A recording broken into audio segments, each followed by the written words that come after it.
Hello there, Marx. Been thinking about the current situation, and the meatbag believes he's figured it out. He knows you hate his guts and think he's been out to get you. It's not true, though, and he'll be showing evidence of that here. But before we get into that, there's something you should consider. What if this Johnny Wilkins person is just Tibbz? After all, who else would use evidence from Tibbz at this point? After BCM did, and it didn't work, it seems like anyone else should have noticed. However, Tibbz believes in his so-called evidence enough to keep using it after the meatbag made a post directed at Jonny asking him to stop using Tibbz evidence. You doxed the address of the meatbag's brother, which leads the meatbag to believe Jonny is still at it. As we are going to show, he doesn't actually seem to care about the meatbag. He just likes bugging you. Let's look at the history of this from the meatbag's POV.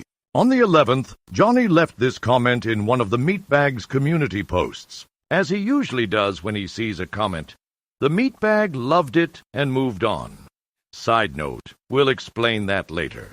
Having never heard of this person before, he considered responding, but concluded there was no point, because, as said before, the meatbag fights his own fights. He reserves the right to respond to any dumb comment for the purposes of pointing out how dumb they are. The comment did strike him as odd, though. Having never heard of this person, he considered responding with the truth. He only replies to dumb shit in his own comments. Usually other people can say whatever the hell they want on their own channels. Anyway, take note. The meatbag did not like the comment. This will be important to remember in the very near future. Also note, he didn't cooperate. Here is a response to one of your biggest fans. Please don't miss the fact that it too has a love and no like. If the meatbag was part of some plan to take you down with Johnny Wilkins, why wouldn't the meatbag have simply deployed a member of the team to deal with this? What's the point of having a team if one doesn't use them? Also, wouldn't the meatbag have done more than merely consider a reply? If he was at all interested in what Johnny Wilkins was saying, he would have said thank you. And hey, wouldn't the meatbag at least have given it a thumbs up, as he always does when he likes a comment he sees? The meatbag does things differently. Instead of picking a comment or two to love, he loves every comment he sees as a way to say, I saw this. Kind of like a receipt. He really does try to read them all. Now, today, besides doxing his brother, you mentioned something about veiled threats. Marx, the meatbag doesn't do veiled threats. Actually, he doesn't like making threats.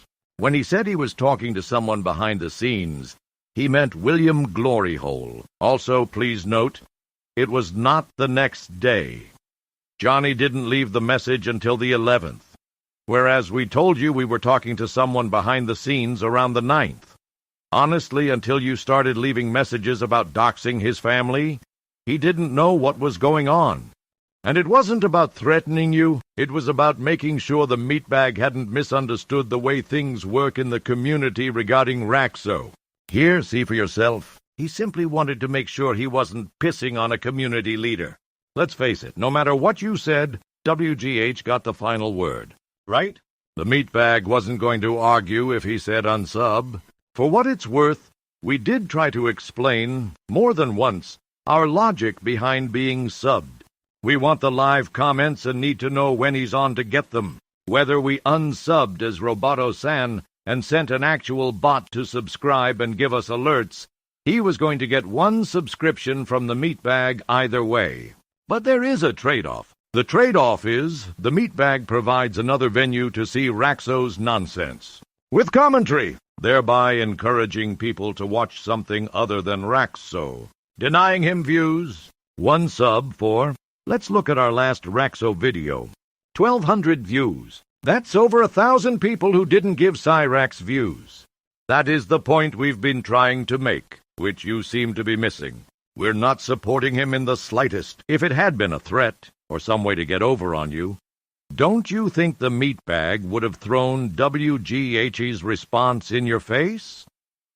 As stated, the point was to make sure he hadn't misunderstood. Not to make you look bad. We can see now that perhaps you were distracted by feelings of anger at the meatbag's amusement. He has authorized me to read a direct quote. Marx, I am sorry for pushing your buttons. Based on the tone you set with your initial contacts, it seemed like you were setting the scene for some kind of trolling event. So I kept things nice and pithy, under the belief that's just the way things were supposed to go. Now I suspect that if I hadn't called you a clown, you might have read and understood how I am screwing over Cyrax. Unlike the folks who merely subbed and then offered nothing. I know. You don't like my stuff. That's cool. You don't have to. This is just to show that from the beginning, I've always been about making things harder for Raxo. That and entertaining people with a taste for snarky commentary. If I had my way, you'd go on doing your thing, and I'd go on doing mine until people get tired of one or both of us. And I recognize that you have done good for the community. You caught Jay's sins. I'm glad you did. He was a sicko hiding in the community, something we shouldn't tolerate. If you think I'm bitter about that, I'm not. Believe me, once I confirmed you were correct, I was done with him that very moment. Then came the allegations against Styled Moth. It's always been very simple. I wanted to hear what he had to say. Because someone catfished him, and he went in the hospital, it took a lot longer than it might have. I'm sorry if you think giving him a chance to speak was support. It's simply being fair. I'd give you the same chance. If I had been defending or speaking for him, I would have made a video. Which brings me to Johnny Wilkins. Marx, if I wanted to come after you, I would have put together all those screen grabs and made something of a highlight reel to embarrass you. Period. I would not have authorized someone to use Tibbz info on you. Especially after the BCM thing where I said Tibbz was not to be listened to. He's touched in the head, literally been committed a couple of times. Only an idiot who doesn't know better, or Tibbz himself, would still be using this information. Now ask yourself, is this the kind of thing Tibbz would do? I'd say that's a big yes. And to you, Johnny, if you aren't Tibbz, you're not helping anyone but him by using his information. For you see, Marx is now threatening to dox my family because of what you're doing. If you care about commentators like me, and the community, you'll stick to calling him out for provable things. Though frankly, I'd recommend just leaving him alone. This community infighting is only hurting. It's not helping. Anyway, to Marx, I'm just here to comment on the cows. Even if you didn't have my family's info, I'd say the exact same thing. All I want to do is keep robbing Raxo of views and entertaining folks. I'm not here for clout chasing, which is why I have no interest in going after you or anyone who isn't a horror lolcow. And that's going to do it for the message. I hope you can understand I'm not behind this. To the audience, I'm due for a break, I think. So things are going to be put on hold. Still plan on watching my favorite creators, though, so maybe I'll see you in the chat. Thank you for listening. Have a great weekend.